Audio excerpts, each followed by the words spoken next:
noticed, background kamar gue udah ganti lagi, which means I am in a completely different place. Sekarang gue ada di kamar gue di Melbourne, lebih tepatnya di suburb Clayton, di Victoria, Australia. Why am I here? Dari titelnya juga udah kelihatan. I have started my PhD. PhD is philosophical doctor. Kalau di Indonesia ekuivalennya adalah mahasiswa doktoral. Sebenarnya sama aja sih, kayak intinya sih kuliah S3. Jadi kenapa gue baru bikin video ini sekarang? Kalau mau jujur sih gue lupa kalau gue tuh YouTuber. Tapi kemarin Mariano Lejap ngechat aku di Instagram, dia DM, terus dia tanya kayak, Kak Ines, Mbak Ines lagi, kayak aku ngeliat di profilnya Mbak Ines lagi kuliah PhD. Terus aku bilang, iya. Terus dia bilang kayak, aku nggak tahu, kayak aku nungguin banget videonya. Terus aku kayak, oh iya ya, kayak I did not update that. So here I am. Sebenarnya part of the reason kenapa gue lupa untuk update-update itu adalah karena kayak hectic guys. Jadi mau dimulai dari mana ya?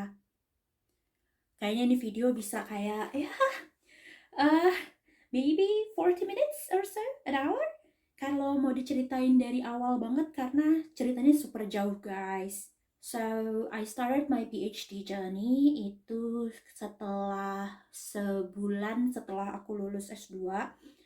Waktu itu aku lulus tuh dari UGM kan bulan Oktober tahun lalu, atau aku lupa, either Oktober atau September tahun lalu kan aku selesai. Nah habis itu tuh aku istirahat sebulan, jadi bulan November aku nggak ngapa-ngapain. Terus bulan Desember aku mulai cari-cari supervisor S3. Nah jadi awalannya sebenarnya gimana ya? Oke, I am not a good storyteller.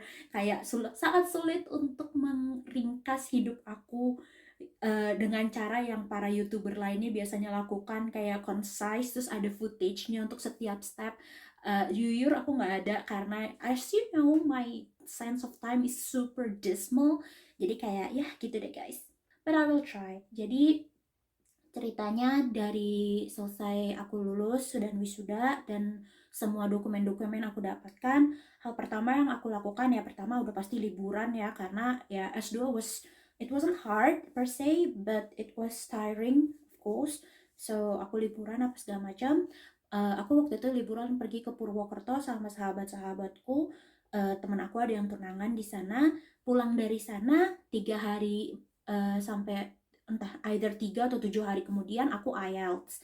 Untuk persiapan IELTS sendiri, for me in my case, because I've always had good command of English, both writing, speaking, and reading, it wasn't hard. I do not, maybe it was hard, but I don't really have any particular things that I do to prepare. Tapi pada dasarnya sebenarnya yang aku lakukan adalah latihan soal untuk endurance. Karena mengerjakan soal second language bahasa Inggris selama 4-5 jam berturut-turut tuh perlu latihan guys. Even when you have good command of English, you still have to practice. Jadi aku practice for my IELTS. Dan udah IELTS, terus kayak seminggu kemudian hasilnya keluar, dan itu udah langsung pas requirement yang dibutuhkan untuk most kampus-kampus yang aku pilih. Jadi kemudian abis aku IELTS, aku sangat menghindari Amerika. Kenapa? Karena Amerika tuh kan untuk S3 butuh GRE, which I do not think I have the time or resources to study and actually do GRE. Jadi aku mencari kampus-kampus yang nggak perlu standardized test kayak gitu. Jadi pilihan aku jatuh ke kampus-kampus lain yang gak GRE, which di Amerika itu minim dikit banget.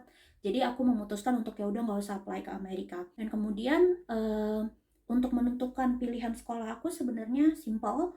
Aku mencari kutub keilmuan kriminologi yang aku inginkan. Ini bisa jadi tips juga buat teman-teman yang pengen kuliah S3. In my case, untuk men-narrow down pilihannya. Jadi aku mencari status quo, atau kayak apa ya, pada saat ini keilmuan itu kutubnya ada di mana aja sih, karena di setiap keilmuan kan pasti ada school of thought kan. Nah jadi school of thought tuh pasti macam-macam nih guys, kayak ada yang school of thought yang dari Amerika, school of thought yang dari Eropa. Tergantung, misalnya kalau dari Jerman dia punya engineering, kalau misalnya Belanda yang populer tuh law, udah pasti karena law-nya Indonesia kan kayak kiblatnya ke sana. Jadi keilmuan tuh pasti punya kiblat guys. Dan untuk kriminologi kiblatnya tuh ada 3, ada Amerika, ada the US, the UK, sama Australia, which Australia is like dari mana gitu, but it happened. Dan dari 3 itu aku nggak mau di Amerika, jadi cuma ada UK sama Australia. Dan kemudian setelah itu ya udah aku pilih kampus mana aja yang aku pilih, yang ada kriminologinya. Dan abis udah ada kriminologinya juga harus ada supervisor yang udah berkecimpung di topik penelitian yang aku pilih. Sebenarnya ini multi layered banget sih guys, kayak kalau milih S2 kan kayak oke, jurusannya apa, silabusnya klop apa enggak, and that's that, you can apply. Tapi kalau misalnya PhD is much more complicated in the sense that you have to find someone who is already an expert and is willing to guide you through your PhD. So pertama aku sih sebenarnya waktu itu nggak milih kampus sih, lebih milih supervisor. Jadi supervisornya ada di kampus apa dan aku apply di kampus yang bersangkutan. At the time pilihan aku ada di Oxford, ada 2 profesor yang berkecimpung di dunia social cybercrime yang aku inginkan. Aku hubungin dua-duanya suportif. Tapi yang satu memutuskan untuk kayak ya udahlah, ikutin aja aplikasi, pokoknya ikutin aja jadwal kampus. Jadi dia tidak ingin terlalu terlibat sama my application personally. Sama yang satu lagi bilang kayak kayaknya lo ke Cambridge aja deh, soalnya gue nggak begitu ngikutin field yang ono, gue ikutnya field yang ini kayak gitu. Nah terus udah aku apply ke Cambridge. Nah terus ada profesor juga di Cambridge. Nah terus prof yang di Cambridge bilang, iya sih gue tertarik sama topik lo, tapi kalau gue lebih ke arah pelaku bukan ke arah reaksi sosial. Jadi kayaknya lo bisa ke prof ini deh, prof ini ada di Edinburgh, jadi mungkin lo bisa ke sana juga. Terus abis itu gue ngehubungin prof yang di Edinburgh, sambil sekaligus juga ngehubungin prof yang ada di Glasgow waktu itu. Nah, prof yang di Glasgow juga bilang sama, kayak coba ke Edinburgh aja deh, soalnya kayaknya gue nggak kena deh sama topik lo. Atau ada juga nih di Manchester kayak gitu. Nah, terus ya udah gue apply ke Manchester. Terus kata di Manchester kayak topik lo menarik, tapi gue udah nggak punya slot buat PhD student. Jadi kayak setiap universitas tuh punya slot untuk ada berapa PhD student yang ada di bawah satu prof. Jadi kalau misalnya slotnya udah penuh ya nggak masuk, walaupun maybe I was an excellent candidate or maybe I wasn't, tapi at the time udah nggak ada slot, jadi ya udah mau diapain lagi kan. Kemudian aku ke Edinburgh. Di Edinburgh aku udah ngobrol sama profnya. All in all profnya sebenarnya suka sama topiknya. He also likes the idea of working with me setelah kita ngobrol sejam bareng. Tapi abis itu dia bilang kayak, bisa nggak sih kalau kutub keilmuannya tuh didasarinnya pakai hukum bukan pakai kriminologi sosial. And I'm not into that. Tapi ya udah, I took time a week untuk mikir kayak mau nggak sih sebenarnya gue belajar hukum DKKDSB. I have nothing against law, but it's not what I'm looking for. Jadi waktu abis itu setelah seminggu profnya nge-email duluan, kayak ini prof baik banget, nggak bohong. Pokoknya udah. Nah terus profnya itu bilang kayak, gimana Nasya, udah kepikiran belum? Terus habis itu aku jawab, prof kayaknya nggak bisa deh, soalnya bukan itu yang gue cari dari PhD gue. I'm not looking to learn law. Terus dia bilang, oh ya udah, oke, I understand gitu, good luck on your journey, dia bilang kayak gitu. Terus udah, itu adalah adventure gue di UK. And there's also many more sebenarnya, tapi kayak there are many of them that doesn't reply at all, so that's that. Nah, terus kemudian Australia, aku apply ke, aku nge-send aplikasi aku ke 3 prof, 2 bilang oke, 1 bilang aduh telat banget, gue literally baru tutup deadline untuk menerima PhD student kayak 2 minggu yang lalu. Terus kayak ya udah berarti bukan jodoh, bukan rezeki, that's okay. Yang bilang kayak gitu ada di UQ, University of Queensland, yang populer juga kayaknya untuk mahasiswa Indonesia kuliah di sana. So that's that. Terus kemudian yang kedua ada di Monash University, sama yang ketiga ada di Flinders Uni gitu.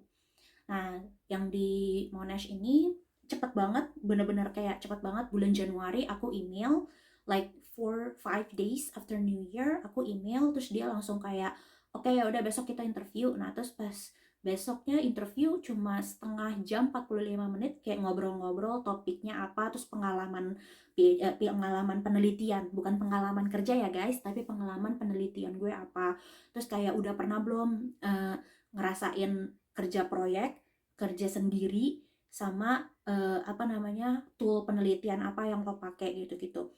Karena gue penelitian kuali ya gue jujur aja gue bilang kayak iya gue biasanya kayak gini gini gini gini, biasanya tuh gue content analysis, biasanya tuh gini gini gini.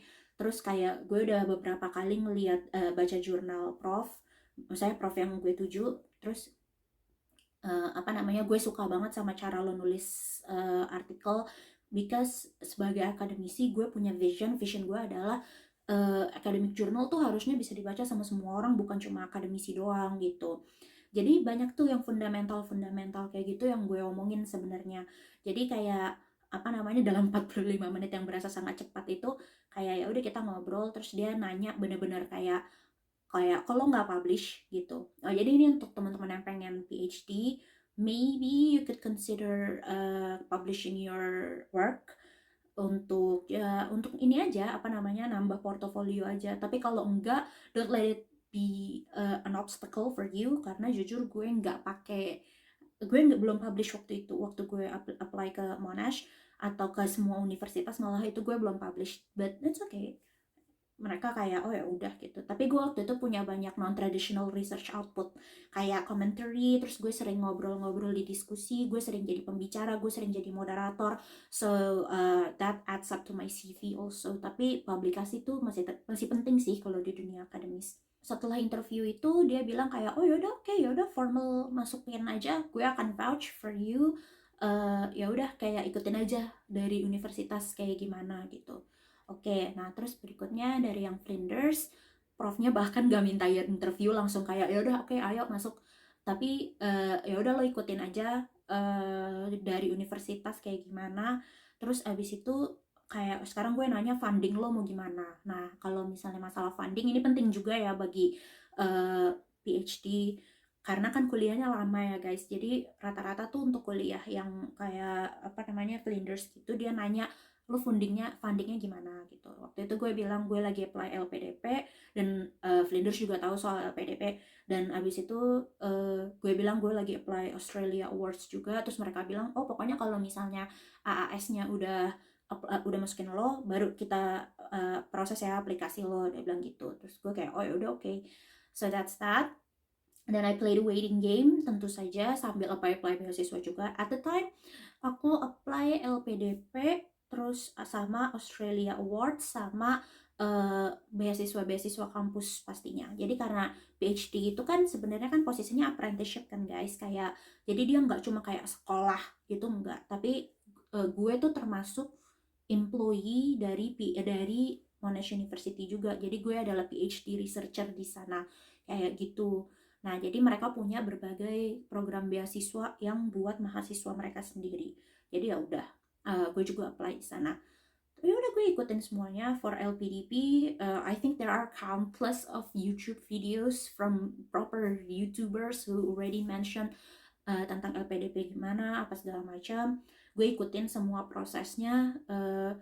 Ya udah biasa aja, kayak ikutin aja prosesnya, tulis esainya, ikutin semua ininya kayak tetek bengeknya semua ikutin, ya udah that's that. AAS juga sama, kayaknya banyak deh yang udah kayak membahas tips and trick AAS.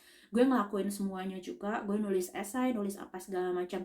Tapi untuk AAS gue jujur gue ada kayak cheat code, quote quote, karena gue udah punya supervisor, dua supervisor yang udah setuju untuk kerja sama gue.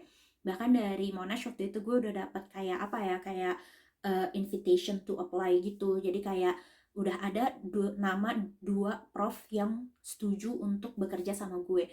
Jadi itu gue masukin, terus email dari prof yang ada di Flinders juga gue masukin. Jadi pihak AAS tahu kalau dari Australianya sendiri juga udah ada yang mau kerja sama gue. Jadi gue rasa itu sangat membantu buat aplikasi gue. By the way, untuk hasil akhirnya LPDP gue masuk sampai gue lolos sampai seleksi substansi. Terus habis itu AAS sama gue juga diundang untuk wawancara. But I didn't take the two of them karena pada bulan Mei, which waktu itu kan pengumuman LPDP sama pengumuman AAS kan agak later in the year kan, Juni-Juli. Sementara di bulan Mei, Monash University udah memberikan gue full ride scholarship both untuk tuition dan juga untuk living stipend. Jadi gue sekarang ada di sini dengan beasiswa dari Monash University-nya itu sendiri gitu. All in all, sebenarnya in my honest opinion itu ada pros and cons-nya juga. Kalau pros-nya adalah gue nggak ngurusin banyak hal kayak LPDP itu as long as I knew gitu, kayak menurut pengetahuan aku mereka tuh banyak birokrasinya kayak oh harus ngobrol sama kementerian ini, kementerian itu, terus harus minta surat ini, lalalala. Kalau AAS, I'm not familiar, tapi aku rasa ada juga kayak gitunya. Sementara kalau karena beasiswanya internal, I don't really deal with any of that. Kayak aku cuma deal with administrasi yang benar-benar cuma kayak paspor, normal banget deh, standar. Nggak ada tuh yang namanya aku harus minta surat A, surat B, surat C, tuh nggak ada. Pokoknya intinya data diri sama data penelitian sama kayak yaudah apply aja visanya kayak gitu. So that's that. Terus untuk masalah bayar-bayarnya juga super uncomplicated. Sampai detik ini kayaknya aku nggak pernah harus kayak apa mengurus quote-quote pembayaran aku sendiri gitu, nggak ada. Pokoknya setiap kali keluar tagihan, balance-nya udah nol karena udah dibayarin duluan kayak gitu. So that's that.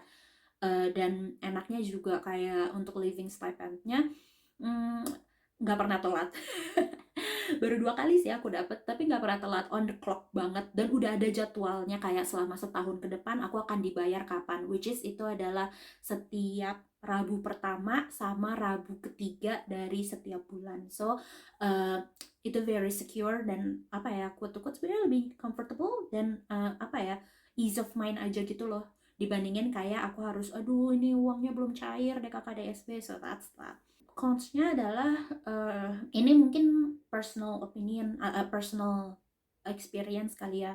Tapi because it's an international scholarship, nggak ada komunitasnya. Kayak kalau LPDP kan setiap angkatan pasti ada tuh kayak PK 190 sekian, terus mereka do things together, bond together, DKK, DSB. AAS I think also the same, tapi kalau aku sendiri nggak ada komunitas kayak gitu, jadi it gets a bit hard. Tapi begitu udah sampai di sini, banyak kok kayak opportunity dari kayak himpunan quote-unquote kampusnya. Not into it yet karena aku memilih untuk datang bulan November, which is kayak sebulan dari libur Natal, libur winter. Jadi all activities are done. Mereka literally baru kelar ujian. Jadi kayak ya udah, uh, I am alone most of the time. Tapi ya udahlah, namanya juga study abroad. You are bound to be alone most of the time. So there is that. Sampai aku masuknya kayak gitu. Terus abis itu karena aku udah diterima di Monash bersama dengan beasiswanya, Flindersnya nggak aku lanjutin. Seleksi substansi LPDP aku datang, tapi aku bilang kalau aku datang ke interview ini untuk ngabarin bahwa aku udah diterima di beasiswa lain, dan aku merasa nggak adil ke LPDP yang sudah mengundang aku untuk datang, tapi aku nggak datang dan membingungkan, kayak membuat orang-orang bingung kenapa aku nggak datang. Jadi aku tetap datang dan aku bilang kayak aku udah diterima di beasiswa lain kayak gitu. Dan orang-orang LPDP-nya juga sangat ya berterima kasih dan suportif juga, kayak oh ya udah, good luck ya, semoga bisa tetap mengabdi ke Indonesia ada kakak DSB. And I'm like okay sure, kayak ya udah, let us see. Karena kalau pakai beasiswa lain kan totally karena tidak ada ikatan dinas, aku jadi lebih banyak kan optionnya. Jadi so I'm also looking forward to that. pokoknya ya udah, that's that. Dan I went kayak 4 bulan untuk mempersiapkan kepergian aku, dan banyak juga hal-hal yang harus aku kerjakan. Sebenarnya lebih ke arah kayak mempersiapkan diri dan mental dan resources sih, kayak uang pastinya. Terus kayak starting cost, karena model beasiswa aku adalah kayak pas udah di sini baru dikasih, berarti kan hal-hal kayak tiket pesawat dan teman-temannya kan harus di forward sendiri. My parents did everything they could for me, and of course I'm thankful. Ayah bunda. So that's also my privilege, guys. My parents are very supportive of my dreams, and they are also kayak apa namanya, pokoknya justru malah kayak gue udah bilang nanti kalau udah dapat aku reimburse uangnya, tapi bapak ibu gue kayak insist untuk oh nggak usah, pokoknya bikin senyaman mungkin kamu di sana, uangnya juga bisa ditabung apa segala macam. Jadi ya kayak ya udah, that's my privilege, I'm not going to not mention that. Aku bener-bener kayak blessed banget, privileged banget untuk punya orang tua yang mendukung mimpi aku dan memiliki resources untuk mendukung aku sampai ke sana, sampai ke sini, sampai ke sini. So that's that. Then I also said goodbye to my family, to my friends, and PhD is a long time, guys. Aku nggak cuma pergi abroad untuk 2 tahun, but 3 to 4 years. Jadi ya udah, kayak I said my goodbyes, etc. So that's that. Selama 4 bulan itu yang aku lakukan pada dasarnya sebenarnya nggak ada yang spesial sih. Kayak ngumpulin uang, terus abis itu kayak mempersiapkan diri mental, kayak apa ya, I'm living alone. Dan di Indonesia kan biasanya kita tidak live alone sampai either we are married or we are stable enough. Dan aku mahasiswa S2 baru lulus, aku kerja di pusat penelitian di Yogyakarta. So I'm not exactly independent, jadi banyak skill-skill yang harus aku persiapkan untuk aku bisa hidup sendirian di luar negeri. Tapi everything is fine, it's okay. Australia is really safe, jadi aku nggak melakukan step-step yang kayak tertentu gitu, enggak juga. Jadi ya udah, yang penting apa ya, siap siap mental. And I'm already 26 when I leave, jadi I think I'm emotionally much more mature untuk deal with things like living alone abroad.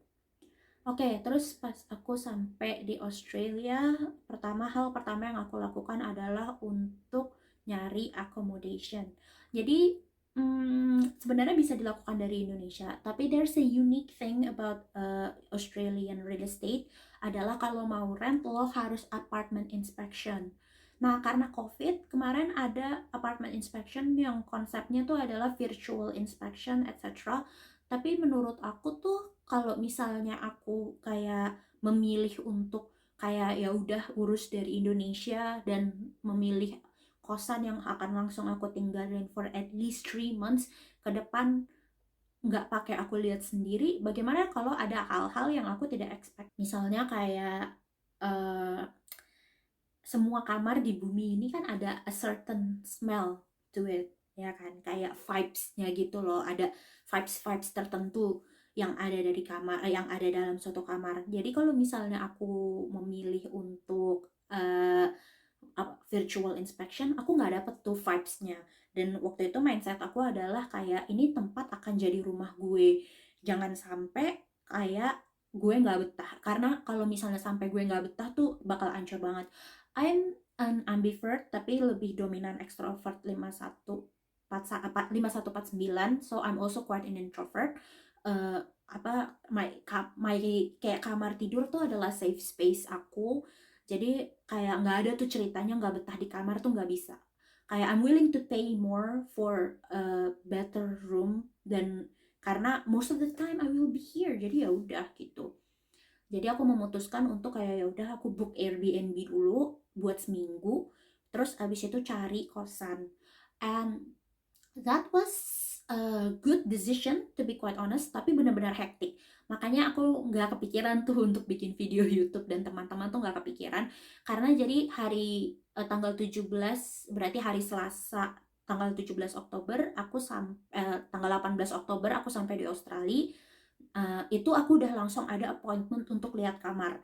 Jadi dalam waktu 7 hari aku di Airbnb, aku udah harus tanda tangan kontrak either rent atau leasing. Pokoknya aku udah harus punya permanent accommodation. Dan ini adalah ya hal yang aku nggak tahu juga at the time, adalah ternyata untuk memfinalize enrollment aku di Monash University, aku harus punya permanent resident, bukan permanent residence, tapi kayak long term accommodation aku di Australia. Jadi kayak permanent Australian address gitu. Aku baru tahu waktu itu. Jadi kayak literally aku bisa macet karena belum punya actual residence kan. Jadi waktu itu hektik banget. Hari pertama aku langsung lihat kamar, nah terus abis itu hari kedua lihat kamar lagi, dan hari ketiga aku ngelihat kamar, which kamar ini, dan aku suka, itu langsung aku bond dan rent sebulan hari itu juga. Jadi kalau di Australia, kalau kita kan kosan waktu aku di Jogja gampang banget ya guys, kayak oh iya aku suka nih langsung aja nih bayar berapa, misalnya gitu. Kayak biasanya kan langsung sebulan rent, atau kalau misalnya dulu waktu di Depok tuh kayak langsung 3 bulan rent kayak gitu kan. Eh, Kalau di sini tuh ada yang namanya bond. Jadi bond itu seharga 1 bulan rent sama plus 1 bulan rent. Jadi kalau misalnya kayak kamar aku ini tuh 700 AUD all in semuanya, kayak air, listrik, sama internet semua udah masuk. Terus abis itu jadi aku bayar tuh 1.400 karena aku bayar bond 700 sama first month rent 700. Jadi aku bayar 1.400. Jadi nggak kebayang kan kalau waktu kemarin aku nggak ngumpulin duit dulu, kayak it'll be impossible untuk apa namanya bisa nge-upfront pembayaran kayak gitu. Tapi ya udah, I did that. Eh, aku dapat kosan ini di hari ketiga, enggak, hari ketiga aku di Australia, benar hari ketiga aku di Australia. Terus hari keempatnya kayak aku nggak bisa keluar kamar, kayak for no reason, aku nggak tahu, pokoknya aku nggak mau keluar dari tempat tidur. You know, one of those days yang kayak betul, Australia dingin banget at the time karena spring mau masuk summer, jadi masih dingin dinginnya waktu itu. But I have no idea what happened setelah 3 hari aku explore, kenapa tiba-tiba aku nggak bisa keluar kamar. Ternyata di hari kelimanya aku dapat guys, jadi kayak terjawab tuh. Jadi ya udah, so I spent the first 2 days di kamar. 2 days setelah aku dapat kayak kamar ini, aku 2 hari di dalam Airbnb aja. Terus abis itu hari ke-6-nya baru aku kayak belanja perabotan. Bukan perabotan sih sebenarnya, lebih ke arah kayak selimut, spray, bantal, yang kayak gitu-gitu aku beli untuk nge-furnish kamar aku yang sekarang. Sama kayak apa ya, misalnya ini kayak gini-gini nih guys. Kayak tempat pensil DKKDSB, things you would really bring from Jakarta, yeah, you can buy it here. Di Monash ada yang namanya MCT, itu tempat semua ada. Jadi kayak gue kesana berkali-kali untuk ya furnishing my place kayak gitu-gitu. Terus udah setelah itu what else, kayak ya udah sih sebenarnya kayak gitu. Dan I took time to acclimatize myself ke kehidupan di sini kayak gimana. Masak. Jadi masak tuh it's not a thing guys for me. I don't cook. Even waktu di Jogja aku tuh selalu meng-time kayak ya udah, Jogja is like the cheapest city ever. Jadi di Jogja tuh aku selalu mencari makan yang murah dan selalu enak dan kenyang, which is pecel lele gitu kan. Yeah, there's no such thing here. Every food is expensive, dan minimal kalau makan di luar tuh pasti $30. Kayak itu udah minimal banget. 20 atau 30 lah, tergantung tempatnya apa. Tapi from my experience biasanya kayak itu $20-30, dan I cannot afford that, right? So I have to learn how to cook dan grocery shopping and eat etc. Jadi ya that's been my adventure so far. Masalah risetnya belum mulai, kayak supervisor gue tuh sangat mementingkan yang namanya kayak pokoknya yang penting betah dulu, and I'm abiding by their instructions. Tapi aku udah mulai baca-baca dan juga udah mulai plotting aku mau ngapain. Aku udah ngambil beberapa kelas yang aku tahu aku akan butuh kayak belajar belajar Python, terus aku juga mau belajar R, aku juga mau belajar kayak metode-metode penelitian yang untuk penelitian aku itunya udah mulai, tapi kayak untuk riset yang gedenya sendiri masih belum sih sebenarnya. Kayak rata-rata supervisor aku bilang kayak, oh it's nearing winter holidays, it's time for you to go on and explore Melbourne, make some friends, etc. So that's that. Okay, so kesan dan pesan terakhir, uh, my PhD is finally here. I will be in Australia for 3 or 4 years. Akan ada momen-momen dimana gue akan update-update lagi, kayak do remind me, please kayak visit my Instagram @irnasyach and we can talk.